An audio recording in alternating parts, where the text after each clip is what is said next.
Hello and welcome, ladies and gentlemen, to another episode of the FootMarks podcast. I think it's number 14, if I'm not wrong. Well, I'm your host, Behram Qazi, and with me is Jarrod Kimber.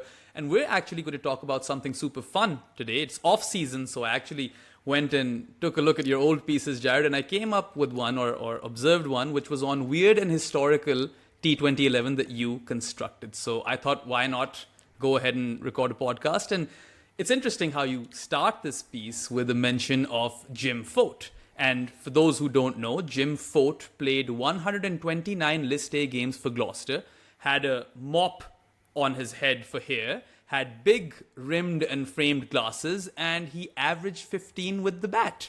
And that is in 129 games. Now add 91 first-class fixtures to that, and he averaged 18 and a half. And it's not like, he was playing in a team which was just not that great. He was playing with the likes of Zaheer Abbas, Sadiq Mohammed, and who else do we have over here? Mike Proctor, isn't it? Yeah, big names over there, right? And you basically go on to tell us that he was an exceptional fielder, and that's why Gloucestershire kept, him on the payroll. So talk to me about this man and how he inspired you to construct this weird and historical T20 XI. Do you know what? I remember it came out of a tweet where someone had put up a post saying, which player from history would you have loved to see in T20 cricket the most? And there was 83 mentions of Viv Richards, right? And, players like that, a couple of Victor Trumpers was thrown in there and Garfield Sobers and this sort of stuff. And I was like, yeah, that's obvious. Like, you could construct a pretty good 11 of players who were known as attacking test players and never got to play one-day cricket or only one-day cricket and not T20 cricket.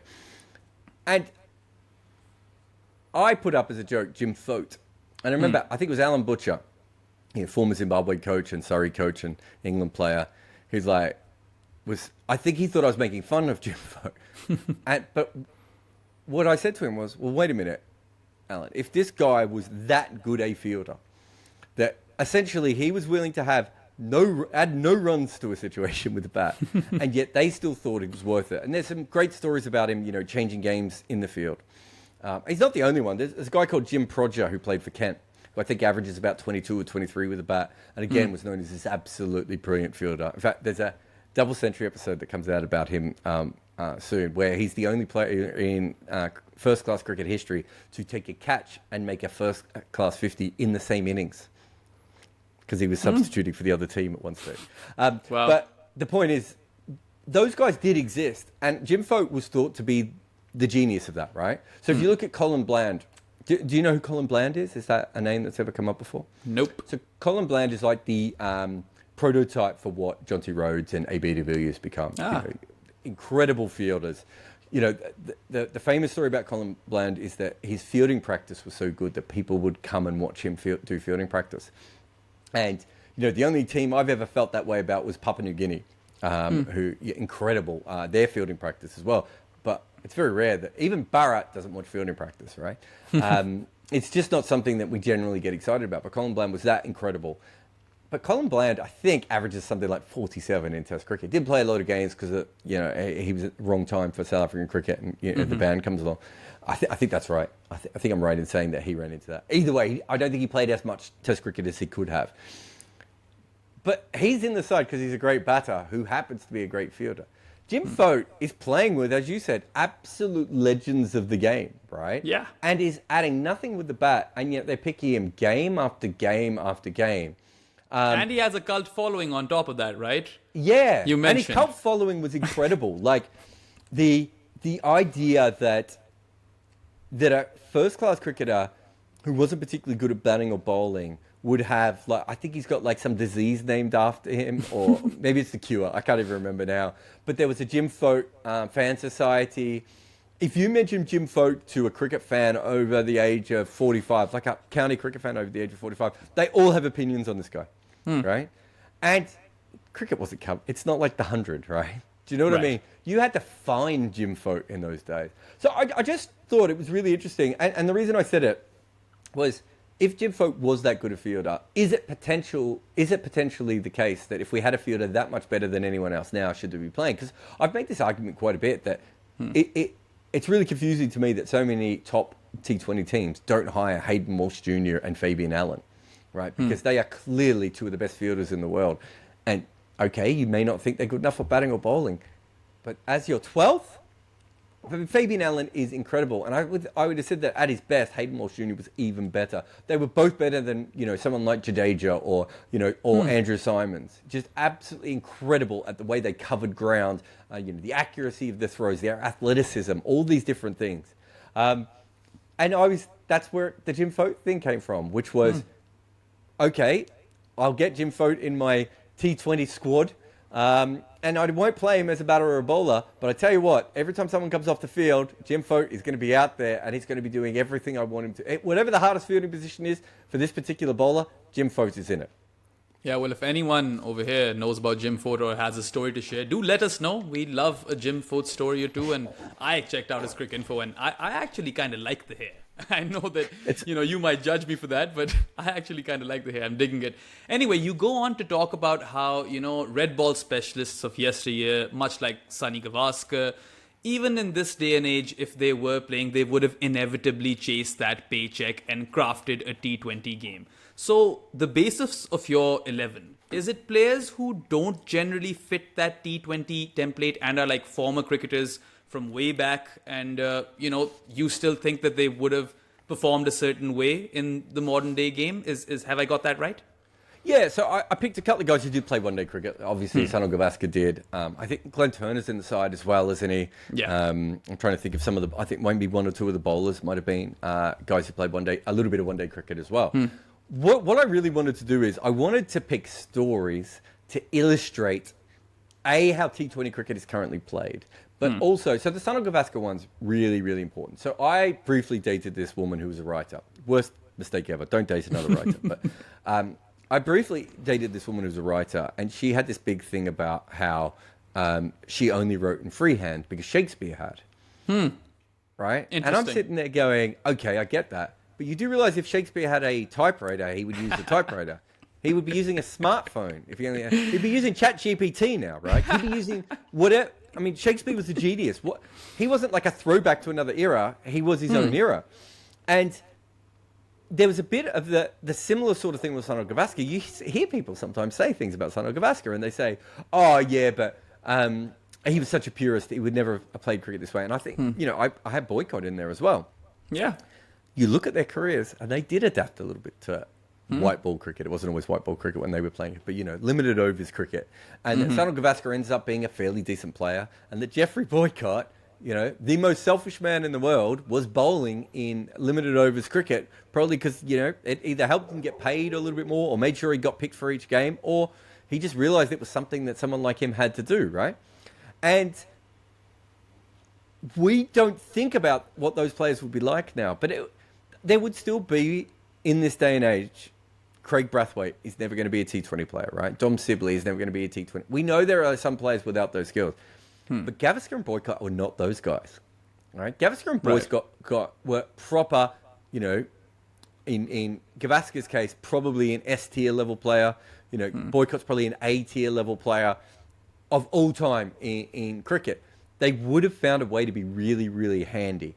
And it was something that I really wanted to explain of that they would have done that. And so a lot of the players I picked in this, I picked because I wanted to guess how they would have gone in T20 cricket if they taken it seriously. But also explain a deeper story. And I think, in those sorts of cases, there is absolutely no doubt that Boycott would have been that kind of a T20 player that would have worked it out because it would have paid him more money. And Gavaskar was exactly the same. And they would have found a way to adapt to it in a way that Callis did. Right? Trying to think of someone else. Raul Dravid did. They might not have been brilliant at it, but they would have found a way to make money off it because that's where the money is. Yeah, no, that's interesting. And Geoffrey Boycott, of course, he was your first pick, kind of pipped Gavaskar as your opener. And, there's a lot of talk about Geoffrey Boycott being boring and selfish, but there's so much more to him than that, right? Even perhaps his grandmother, who makes such a frequent mention in his commentary, right? Of her being better than Saurav Ganguly. Yeah. But it's interesting how you mentioned that he definitely loved a paycheck, right? And how he was rolling his arm as well. So you mentioned that if he was a T20 player, he would be that reliable set of hands who might sometimes get you a good start, but would kind of crack it. it would be interesting, right? Because Geoffrey Boycott is not a big fan of baseball either. So, I mean, how do you come up with that projected stat thing that you have for each player? Because you had, I think, 35 at 135 for Geoffrey Boycott. So talk me through that. Yeah, so what Boycott would have done is very similar to what early Shan Masood did, right? How early Shan Masood are we talking about? The Shan Masood that first was good in the PSL. Okay. Right? You know, I mean, me and Shan have talked about this on my podcast before. I told him how to basically make his numbers look better in T20 cricket without him being, you know, a great T20 player.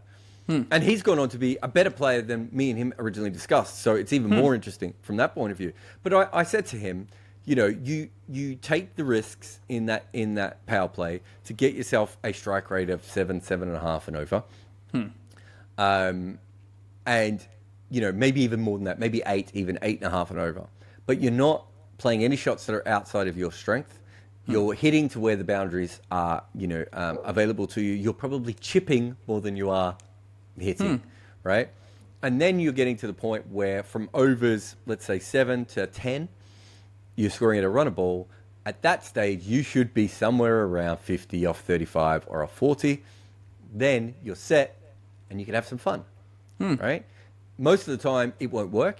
But the times when it does work, you know, you'll end up with a really good strike rate. Or if you go out in the power play, you'll probably have a really good strike rate. But you'll end up with a decent average. Boycott wouldn't have, no offense to Shan Masood, who's a very smart cricketer, Boycott wouldn't have needed to be told that. He would have taken one look at the T20 cricket and worked that out. Right? That's how smart Boycott was, right? We now see him as this old racist clown buffoon, right? The whole thing with his, I don't think it was his wife, but, you know, live-in partner, whatever she was. All those things, you know, we look at all that nonsense around Boycott, but the man was a next-level genius when it came to working these sorts of things out. And he would have been like, great, I don't need to take any risks here. And if you look through the world of T20 cricket, there's a lot of guys with a similar kind of record to what I described there, right? Where they're just like, never going to play T20 cricket properly, but I can make it look good enough that I'm good at that ability. And so that's what I tried to do with those sorts of players, is I use pre-existing templates to work out what kind of a T20 cricketer they may have been, because I think most of the players I picked here are odd T20 cricket players. They're not. I didn't pick Victor Trumper and Viv Richardson, those guys, right? I specifically went about picking guys that it was harder to guess how they would have gone in these things. But in Boycott's case, I really wanted to make a point of he would have been just above average in terms of the amount of runs he made, but also the speed of runs he made, to make sure that he always got picked, you know, and then he would have bowled his little bit of dirty off spin every now and again. Probably would have bowled it when it was at, you know, he would have been begging for the 7th over and over again, right? To, you know, get himself in a situation, make his numbers look a little bit better. That's the kind of cricketer he was, right? And look, you can make an argument about him being selfish and all that sort of stuff. I think that's probably fair, but a lot of great batters are selfish. But he would have also made himself into a good T20 player by also being selfish through that way. Interesting. Now, your second opener is a man whose name draws ire and celebration probably equally in contemporary cricket. We literally did a podcast on him last week. Vinu Mankad, who is opening the batting for you. Of course, for anyone who watched that podcast will know that Vinu, the batter, was at his best when he was opening the batting, and he was a hard-hitting sort of all-rounder, and then a great defensive bowler on top, you know, with his quality left-arm spin. So, was he a shoo-in in your 11? Because I think you're really fascinated with Mankad, aren't you? Yeah, I think he's in that team as much as anything because he's kind of that ideal T20 opener. So I always thought that Dhananjaya De Silva, that should have been his role, right? Where you go, okay, you know, Mankad was a talent, but he's probably, you know, not. You don't ever want him to be in your best 5 batters in a team. But if he's your 6th best batter, now, you know, that sort of, now you've got a very, very strong team. Dhananjaya De Silva's about the same. But the problem with Mankad or Dhananjaya De Silva is I think if you bat them down the order, they don't quite have the ability probably to get the ball away consistently. So no doubt Mankad was a hard hitter of the ball, but generally it took him a long time to do that. Well, those players generally do a lot better when they open in T20 cricket. Fair enough. Then you look at the great, you know, if you can get, the more bowling you can get in your top 6, the better you can. If you're not losing anything on on your batting. So we've got a couple of dirty overs from Boycott when we need them, right? But now we have a sort of not a similar in style, but a sort of similar type of bowler to someone like Imad Wasim, right? Now I don't need him because he's batting in my top 6. I now I no longer need him to bowl his full amount of overs. But between my two openers, I can get probably 5 overs a game, right? I'm massively ahead of the game.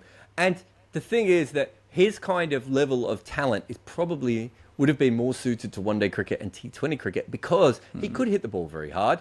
He did have enough batting ability to face the new ball in red ball cricket, so we certainly know he could have done it in white ball cricket. And he was a good defensive bowler. In some ways, he was born about 50 years before he should have been. But again, he's not one of those guys where if you were saying that, I'm building the best T20 team of all time from old cricketers, you'd never pick Vinu Mankad. But when you start to break it down, you're like, actually, he's the kind of cricketer I should be picking. Yeah. And I mean, apart from all those things that you mentioned, of course, he could be running out batters at the non-strikers end. So there's that whole aspect to it. I suppose if he wanted to, that's his decision. Absolutely. And you were speaking about, batters who offer something with the ball. Well, the guy you have at number 3 has 2,809 wickets in first-class cricket at 18. And this guy is also arguably the greatest batter of his generation. And he was bigger than the sport itself, maybe even much beyond, after he retired and everything. W.G. Grace, of course, he has Gates at Lord's of his name as well. And he was a bit of an innovator, which you mentioned in the piece.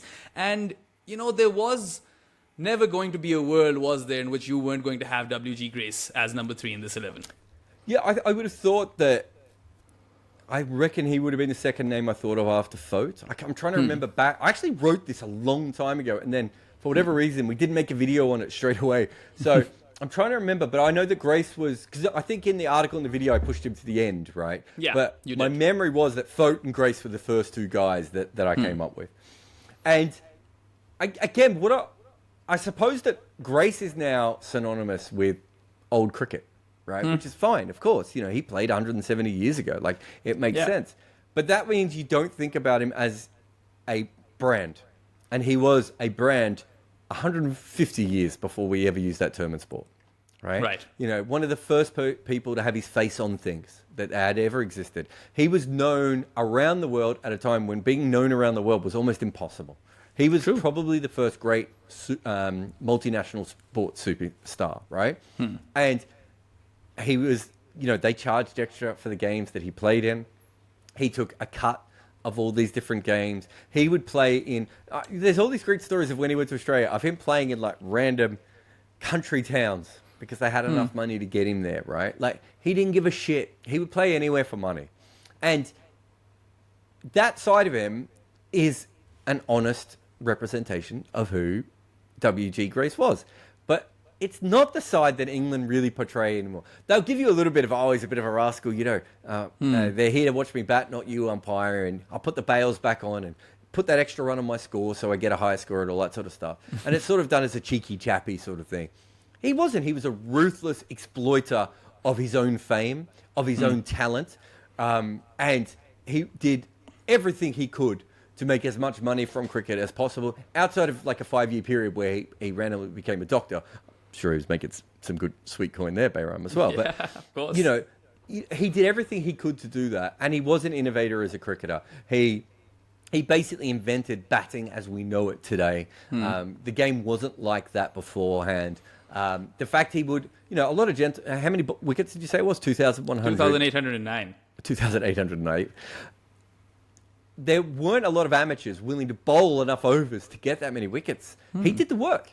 Right? And he loved batting, clearly loved bowling, he loved captaining as well. Like, he was really infatuated by it. And if T20 cricket was the form of cricket that was dominant in his era, he would have played it and he would have been great at it. And he would have he would have been like a combination of Chris Gale, Ian Botham, and Shane Warne. Imagine him playing for like the London Spirit and kidnapping a guy from the Oval Invincibles. That would be great, wouldn't it? I mean, we don't get enough of that in modern cricket, do we? Definitely not. And I mean, one thing's for sure. I mean, skill set aside, the billing that W.G. Grace had, it would on its own do your historic and weird T20 XI a world of good. But anyway, moving forward, number 4, very, very tricky position in T20 cricket, of course, because you have to adapt to several different situations. Either you have to accelerate, sometimes you have to do damage control, and your pick was the ultimate freelance cricketer before freelance cricketers became that common, Glenn Turner. And he was, of course, a New Zealander who used to play at a time where New Zealand cricketers were amateurs. And this is a guy who scored 300 runs in a day in one of the games and also had a wide range of shots.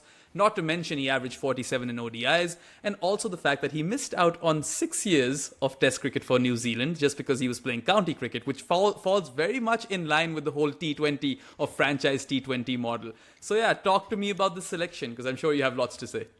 Yeah, I had trouble finding a number 4. I remember thinking that there were kind of lots of different options, but there wasn't anyone ideal. And Javed Meandad would have been my number 4 if I was just picking like a great team, because Javed Meandad would be the perfect number 4 in T20 cricket as it's currently played. Perhaps going ahead, you'd pick someone like Gilbert Jessup or someone, but at that stage, I think he would have been a really, really good number 4. But he's too obvious. And then Glenn Turner came into my head, and that sort of freelance element again, it allowed me to tell the story that I don't think a lot of people... Did you know that Glenn Turner was a freelance cricketer? Like, is that something... Not before I read one of your earlier pieces. Not this one, but we've done something on this before. I've certainly... I'm a bit obsessed with Glenn Turner. I've tried to get him to chat to me before. Unfortunately, he said no. But I'd love to sit down with him one day and really chat to him, because you talk about him knocking it back for county cricket. He didn't really knock back New Zealand for county cricket because they were played in 2 different times. I mean, he kind of did because... he wanted to be a professional and New Zealand wasn't professional. But it really was more to do with the fact that he just didn't think New Zealand cricket was run very well. And he wasn't going to waste his time and his runs and his energy on New Zealand cricket if they weren't trying everything they could to be the best of the best. But as you said, he scored 300 in a day. I don't think most people know how good Glenn Turner was, because I think his peak years were probably when he wasn't playing Test cricket. And yet we have these snippets even of him as a Test cricketer when you just realise he was just absolutely of another level. But because his average is, I don't know, around 42, 44 in Test cricket. For an opener, that's amazing. For a New Zealand opener, that's like averaging 60 in some countries, right? But again, Latham was averaging around that for a period of time, and no one has Latham as an all-time great or anything like that, But I think if Turner had played at his peak, he probably turns that into 46, 47, right? And now you're saying, well, that's one of the best averages that any New Zealand player has had. Plus, he's a New Zealand opener. I think it puts him on a different pedestal. So I wanted to explain who he was, but also just the fact that we hadn't a lot of times in cricket really understood that this whole thing of,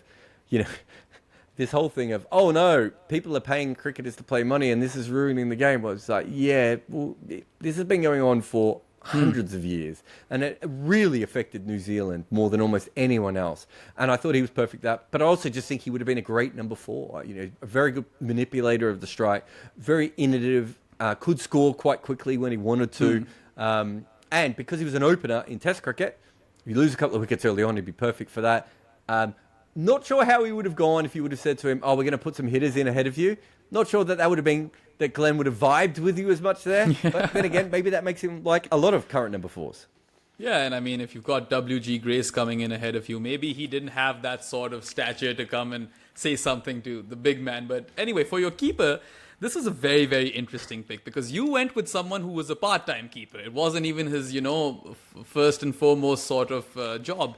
And Richard Austin, of course, from the West Indies. He's someone who played both the Kerry Packer League and Rebel Cricket in South Africa. So I'm guessing that had something to do with your selection as well.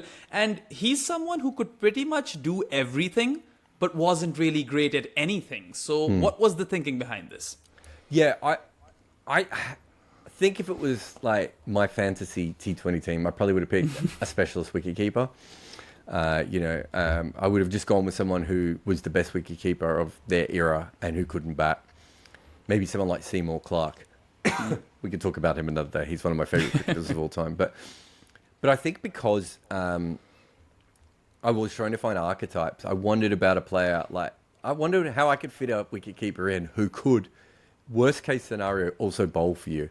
Was something that I was quite interested in. And everyone's bowling in your lineup, isn't it? That was the whole idea. I think Turner can't bowl. I don't have many. I don't have many Ironic, specialists. his name is Turner, but he can't bowl. Can't so bowl. there's that. But Austin could bowl spin and pace, and he could bat top order, and he could bat in the middle, and he could wicket keep. And I just love the idea of someone being that naturally gifted, but also not being so good at any one skill that he could break consistently into the West Indies team.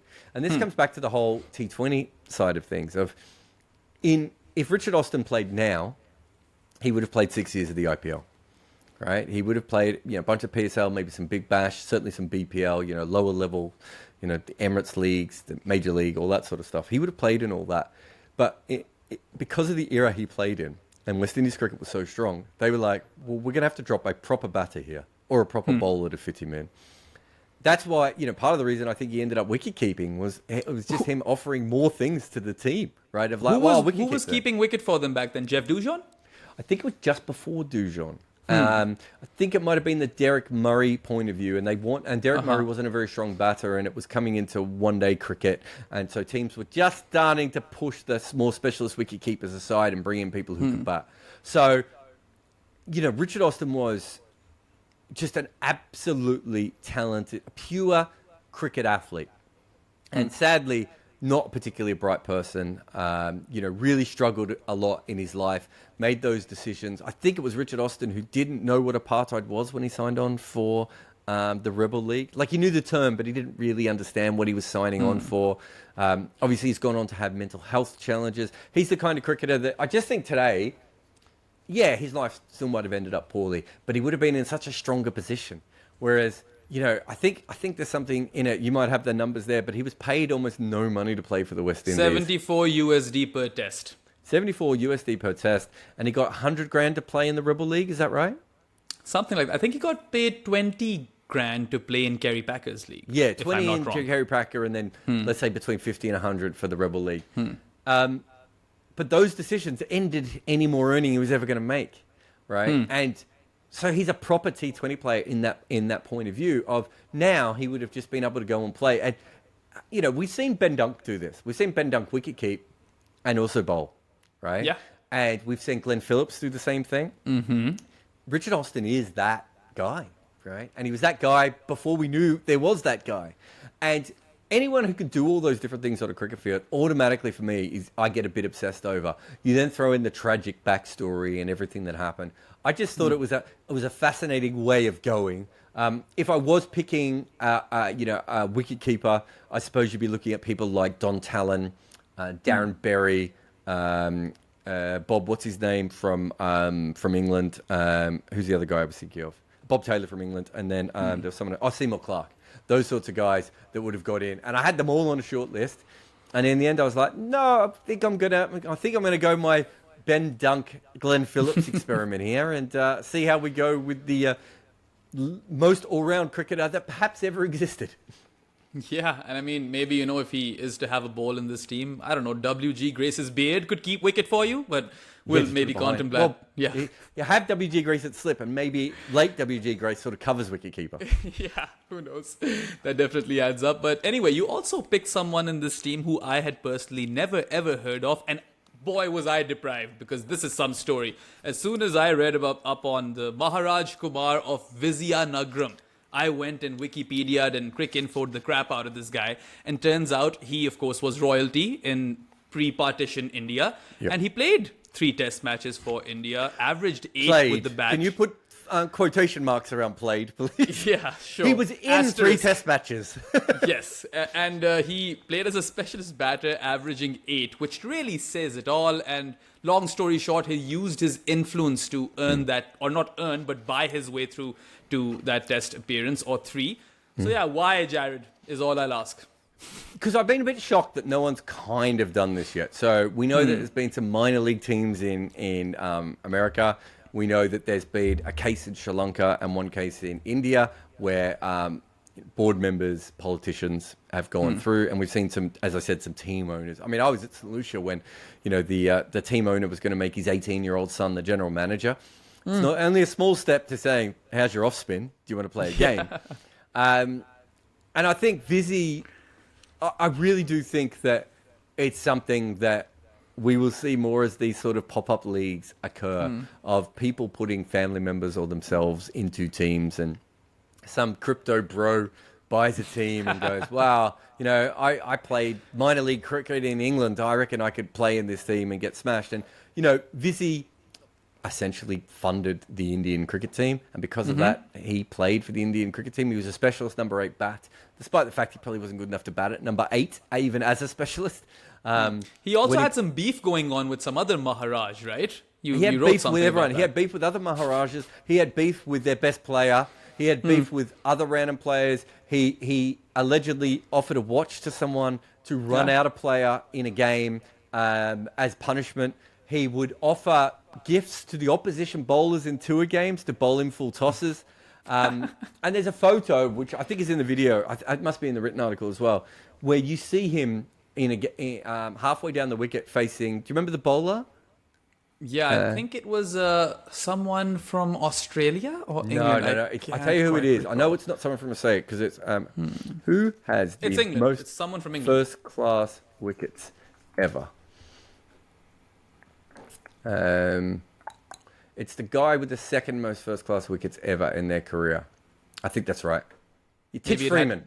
Titch Freeman was the bowler. So Titch Freeman took 3,776 wickets. Right, and he's bowling to a guy who's bought his way onto a tour, and I can't remember who the wicketkeeper was, but the wicketkeeper might have been Les Ames. Was Les Ames. I was going to say if it wasn't Les Ames, it was someone like Les Ames. So Les Ames, more Gilchrist than Gilchrist in some ways. He was so much more dominant than any wicketkeeper batter had ever been before. I think he averages something like 13 or 14 runs more than the closest wicketkeeper batter did in his era.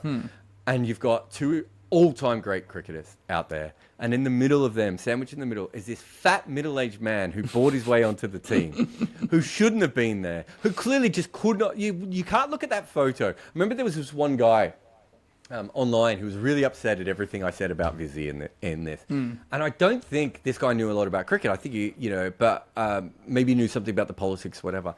And I said, look, you're just going to have to trust me that everyone who saw this guy, even his friends, said he should not have been playing for India and that it was an embarrassment and that everything he did was wrong. But yeah, I think in that photo, he's wearing a cravat is the bit that I remember. So he's halfway down the wicket to Titch Freeman. He's literally 4 meters out of the crease. Right, and it looks like Les Ames has just either taken the bails off or that he's just been bowled. I don't know what the situation was. Well, if he's taken the stumps off, then he's literally uprooted the middle stump. So I doubt that was the scenario. Yeah, and so he's 4 meters out of his crease, like he didn't even understand what was happening to him. It's such an embarrassment. But I still think that this is we've seen flirtations with this, as I said. And I certainly know in minor league cricket, there have been some teams where you have owners playing because they want to. I say more to that because if it gives us crazy stories like Vizzy, as long as it doesn't happen at the international level, I'm all for it. You could also throw in Zoltan Zarawani, the UAE captain who played, and of course, there's 2 podcasts in a row I'm going to mention this with you, but he played... What about Julian Khan? We spoke of him back in the day, right? But Julian Khan did it in club cricket, right? Or not even club cricket, his own personal games. It's still the same, but at least he... It would be like if Julian Khan suddenly opened the batting for England. Well, not opened the batting, batted number 8 for England. That's how bad it would be. Although we've never done this, and we will get to it one day, but the story of Major Bennett, and just remember that name. One day we'll talk about it. The story of Major Bennett might be my favourite accidental cricketer of all time story. So there are other people who've done sorts of things like this before, but Vizzy was just so ridiculous and so reviled for everything he did. Yeah, I mean, it's quite an interesting story. So I'm guessing that Vizzy is funding this team. He's paying everyone. Your weird and historical T20. I think he funded their first team as well. And I think he thought he was going to captain the first team. So it was the second Indian second Indian test team to tour England. And when your team is on the field, I'm guessing Vizzy's coming off and Jim Fort is coming onto field for him, right? Yeah, you can't have Vizzy in the field. Yeah. I mean, he... one of the funny things was because he makes himself captain, he didn't actually know anything about cricket, so it's not like Mike. If you're imagining as like a Mike Brealey type guy, right? Like, there's no Mike Brealey knowledge here. Like, he didn't really understand how to set a field correctly. He didn't really understand how batting orders worked or anything. It was just all random because he just wasn't good enough at cricket to know any of this sort of stuff. Yeah, I mean, if he runs on vibes, maybe the baseball guys should contact him. But anyway, moving on, as your all-rounder, you picked Trevor Bailey, and you described him as the gold standard bits and pieces player, given that he averaged 2 wickets a test, and then also, was a decent bat. He batted every position from 1 to 9, was a great fielder, but his batting was a bit sluggish, wasn't really a dynamic batter. And you've perhaps gone with like a throwback snail-paced Ravi Jadeja here, if I were to put it like Sanjay Manjrekar. Is that the thought? Yeah. I suppose what I thought here is, it's a bit of a throwback to those sort of early T20 all-rounders when if you were an all-rounder, you got picked even if you weren't particularly good at that sort of stuff. I mean, there's a part of me that wonders if he might not have been a good opening batter. Might have been able to strike the ball a little bit more. But he was quite a good athlete and quite strong. I'm trying to think of perhaps he's like a Chris Jordan that could bat a spot up and then eventually he works it out. But yeah, I just thought, again, a bit like Vinu Mankad, a player who very much would be at home for his skill set in T20 cricket, in that probably the best defensive seam bowler ever. Like, just almost impossible. What's his... You might have it in front of you. What is his economy rate in Test cricket? Do you remember? I don't think it was a lot. 2.38. Yeah. He went at and over. Like, just a proper stodgy, hard to get away, clever kind of bowler. And so I thought with that, you make that bit work, right? And then you pay him a fortune and you get him in the middle order and you just spend year after year hoping eventually he whacks it. And Chris Jordan didn't whack it for ages. Teams kept telling me, all-rounder. I was like, all-rounder and what? For so many years, he wasn't making any runs and he was striking around 105, 110. What do you think you're getting out of Chris Jordan that I'm missing here? And then eventually Chris Jordan works it out because, he is a strong guy and he worked out how to hit boundaries. I kind of think that Trevor Bailey would fit into that kind of style. But also, there was a guy called Evan Gulbis, who I don't think you would have ever heard of. No, I have heard of him. Awesome. Played the Big Bash, didn't he? Did play the Big Bash. Yeah, there we are. are. Evan Gulbis was a club cricketer, really, right? And I remember talking to the Melbourne Stars about it, and they were like, look, we don't think we can ever get 4 overs out of him, and we don't think he could probably ever bat in the top 5 or the top 6. But Evan Gulbis can bat, he can bowl, and he can field, which means in any game, if we have a weakness in one of those 3 things, we can give Evan Gulbis a couple of extra overs. We can make him field from boundary to boundary to, spare some of our other fielders. And if we lose a couple of wickets, we can get someone out of it. Well, that is what Trevor Bailey, I almost said Bayless then.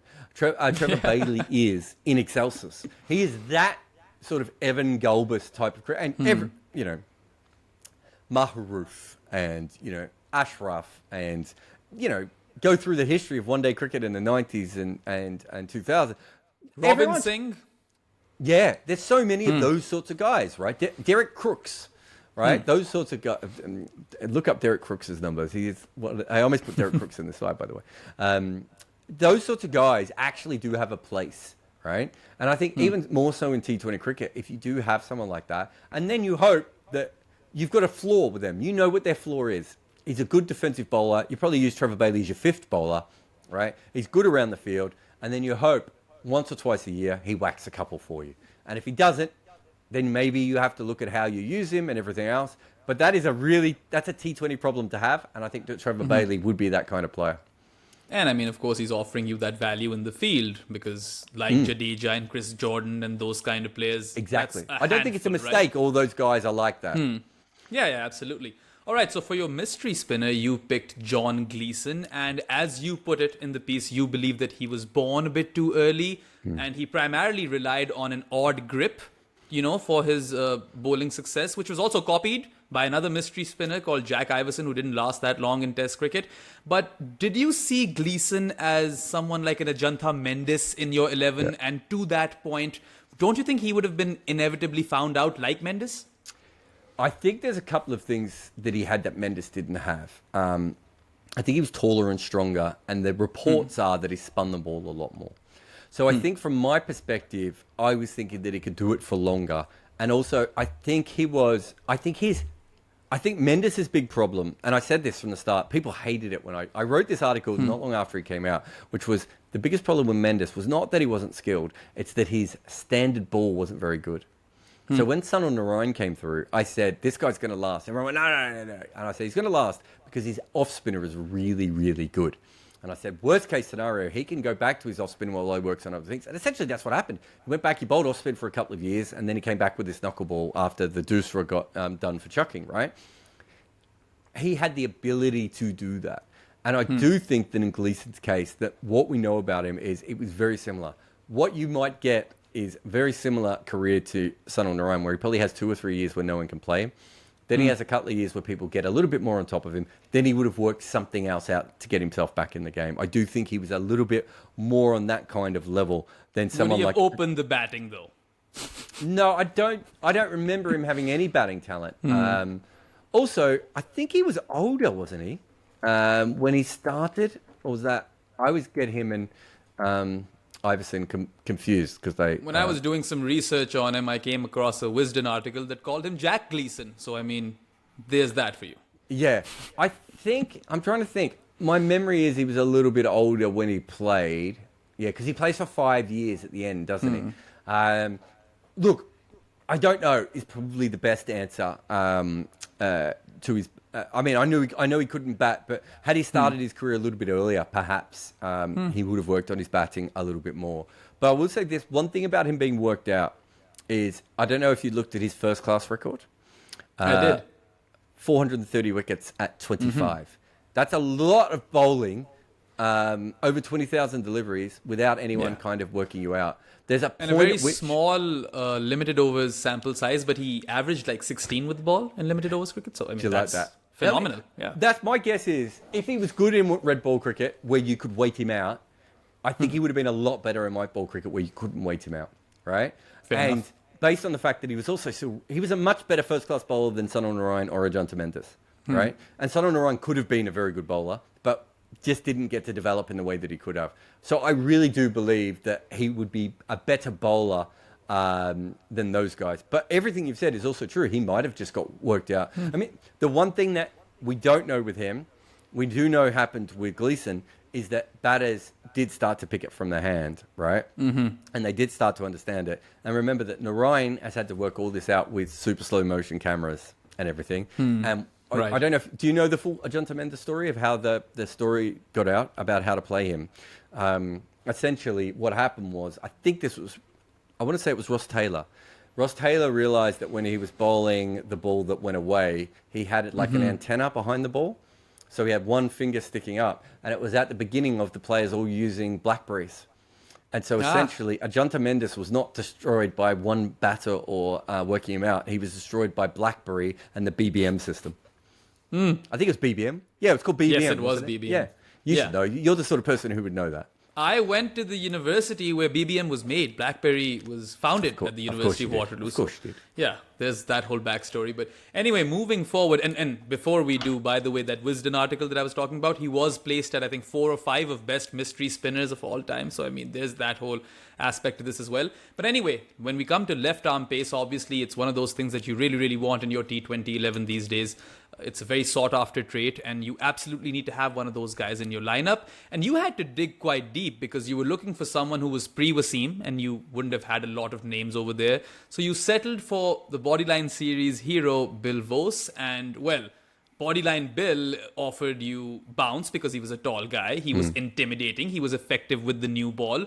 So was he one of the more straightforward picks in this 11? The problem was that everyone I wanted to pick, like, obviously was a Makram. We take him aside because he would be a natural. I think he might have been in my all-time T20 11. And then he played a few T20s as well in county cricket, or well, in England. Exactly. Not too many, but he would have played He hit the first ever 6 in T20 cricket in England. Did he? I like that. That's a lovely fact. But yeah, I think he would have, he obviously was natural. So we take him aside. Then you had Bruce Reid, who was a potential. And then there was, Alan Davidson, again, was a bit like picking Wazimakram. It's too obvious, right? Like, he was an all-rounder who happened to be the best left-arm bowler of his era. And I was like, well, that's too obvious. I want to go with someone slightly different. The only other one I toyed with was Carson Ghavri. Do you know Carson Ghavri? I do not. So he played for India. And I think he took 100 wickets in Test cricket. But why I like Carson Ghavri is he bowled pace and spin. And I did like the idea of my that was very common for left-arm bowlers to do that up until very recently, because it meant that you had a left-arm seamer in your team, and then they could bowl a little bit of finger spin, as left-arm finger spin as well. So you had, so Sobers obviously did it. Graham Wagg was probably the last of the professionals to do it, who played a lot for Glamorgan. But it's kind of died out now as a thing. But I do wish it would come back, because it's a cool little quirk. Anyway, Carson Ghavri was on my list. But I went with Bill Voce partly because I think, there's a bit of Dirk Nannes in Bill Voce. He wasn't quite as quick, obviously, but that Neil Wagner sort of short ball bowling, left arm bowler, highly skillful. But also, if you look before World War II, he was the left arm bowler. There isn't like another one. Right, you do get tough action to pick as well. Really tough action to pick. You get a couple of them that come in the 1950s in Davidson and Ghavri, and then there's the guy from New Zealand as well, whose name I've forgotten. But there's no one really before World War II, and that means that for a period of time, Bill Voce was left arm seam, right? And I don't think that people understand that. How little left-arm seam was bowled up until Bruce Reid and Wazimakram really come through. Up until that point, it just wasn't a thing. And I thought Bill Voce was great. But also, we talk a lot about Larwood. And I think the more that I've learnt about short pitch bowling and Neil Wagner and all these sorts of things, you realise that what Larwood did was incredible. But he also, the fact he had a left-armer who was, as you said, tall with this sort of, slightly ungainly action, not as quick as him, but caused just as many problems, kind of does go back to the fact that we know that left-armers do that. So I wanted to honour one of the great early left-armers. And, it was certainly, Carson Ghavri was probably one of the other ones that I think it was Carson. But he was one of the others that I had, on that list. But I just went with Voce just because I just don't think we talk about Voce enough, considering what a phenomenal impact he had on left-arm seam bowling when no one else was doing it.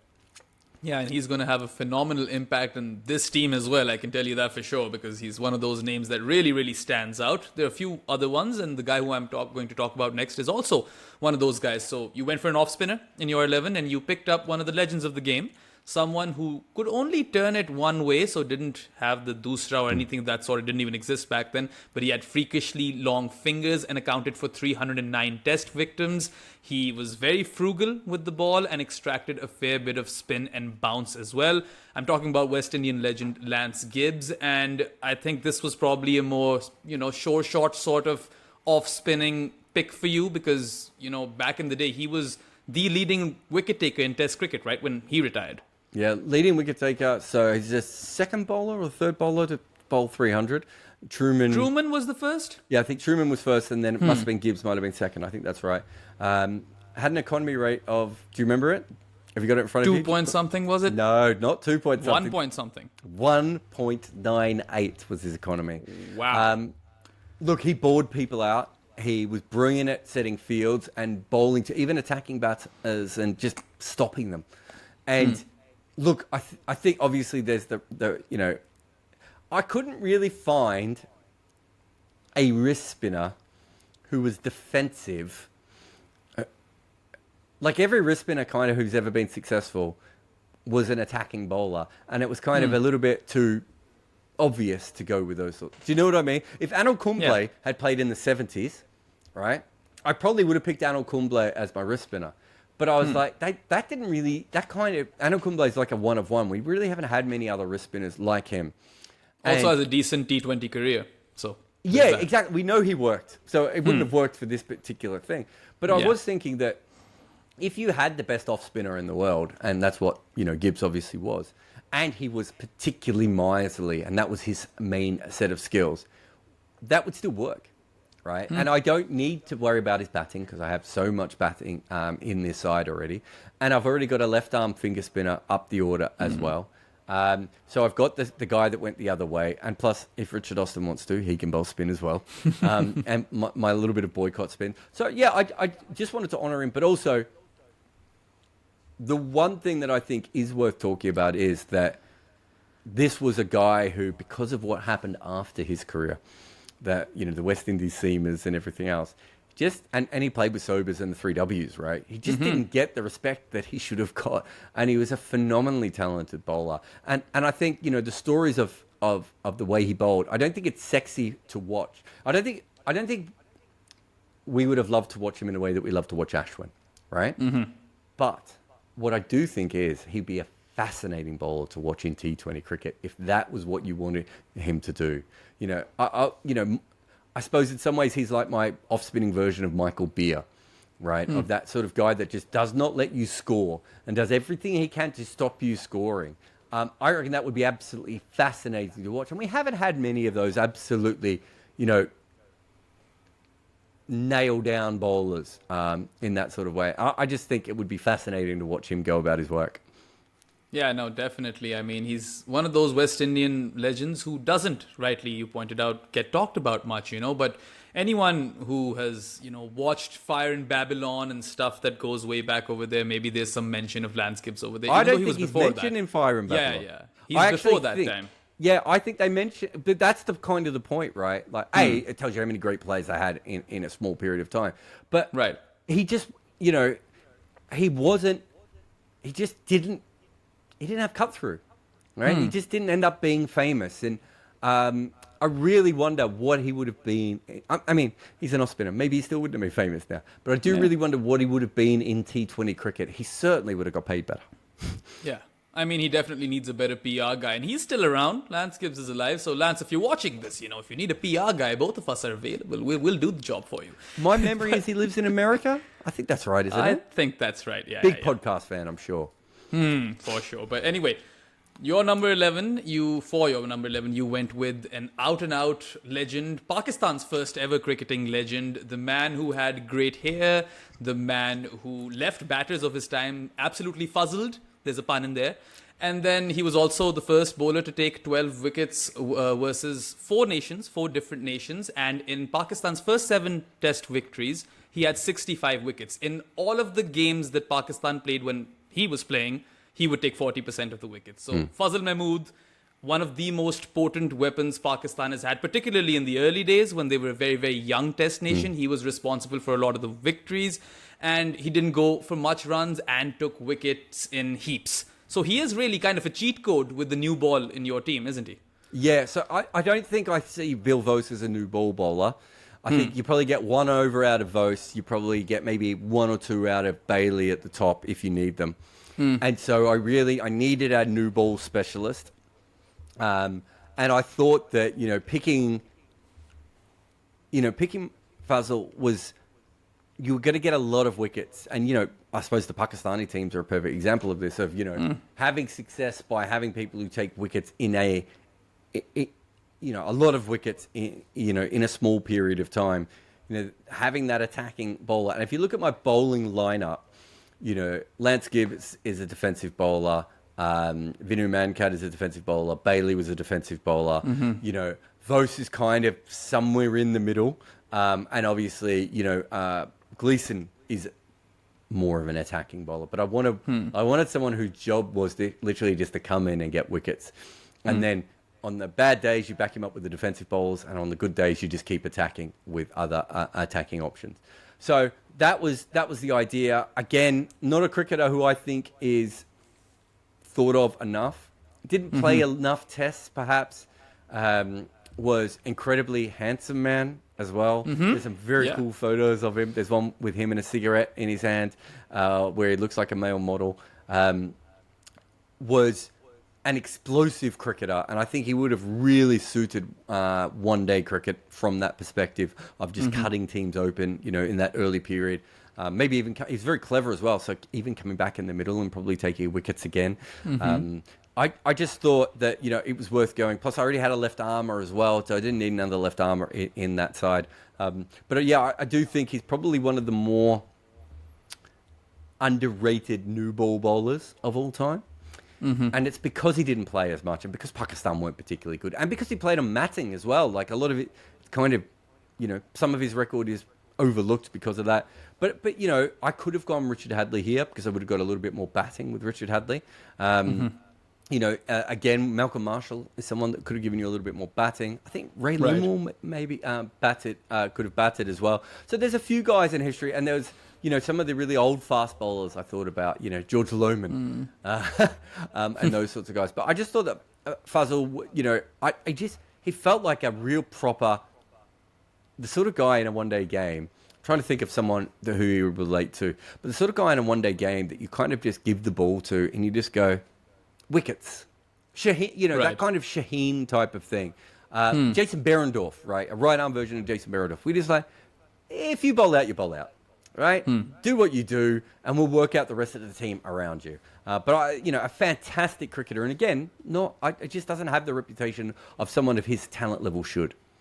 Yeah, I think the only reason that I know about him so much is because he was Pakistani, and whenever you talk about Pakistan's first teams, Kardar and Fazal Mahmood are those two names that really stick out. And I mean, I knew some people who were related to him, so yeah, there's also that connection. But it's the hair and of course the puns. I mean, I think you should have a T-shirt that says, he's been fuzzled or he's been whackered. That one would sell because of Waqar Yunus. But anyway, I think that wraps things up. If I were to make this team, I would definitely find some room for Majid Khan. I just want to put that out there. But anyway, I think... you could have... Muhammad brothers would be interesting as the inventors of the reverse... I mean, you could... I think there's some good random cricketers that I'd love to see someone like Herbert Sutcliffe. Wally Hammond actually probably would have been a very good T20 player. Would have liked the flat decks and people not bowling bouncers at him as well. I do think there's some really, really interesting cricketers out there that you could throw into some of these teams. And that's kind of the point that I think at times T20 cricket's not thought of as cricket by, a good percentage, and a lot of people... By Geoffrey Boycott. Certainly by Geoffrey Boycott. But I always go back to the Ricky Ponting thing, which I mention a lot, but I love that story. Ricky Ponting didn't know that one-day cricket wasn't important, so he played it like it was important. And that's what I was fascinated at, how these guys would have gone if they thought it was important when they were playing it, right? And it wouldn't have naturally suited all of their skill sets. So how would they have worked out how to make it happen? And I found that more interesting than going, wow, you open with Victor Trumper and Gilbert Jessop comes in at 7 and, Viv's at number 3 and, Alan Davidson's and Aubrey Faulkner and all these. Yeah, but that's obvious, right? Now we're just picking attacking cricketers. How do you find the players who don't make sense? And I found that a far more interesting topic than anything else. But it was really, really cool. And hopefully in 20 years' time, I can do one on all the best T20 cricketers and how they play Test cricket, if Test cricket still exists. Yeah, or if it doesn't exist, actually, in that case. Of course. Or even, if, those T20 cricketers aren't playing Test cricket and who are playing Test cricket are players that we don't know about. Who knows? Who knows what the future holds? But anyway, yeah, I mean, it definitely made for an interesting read. And I hope that, to all listeners, it also made for an interesting podcast. That's it for this episode of FootMarks. I'm Behram Qazi. You can find me at DefMango on Twitter. And with me was Jarrod Kimber. Thank you so much for your time, both Jarrod and everyone else. That's all for today. Goodbye.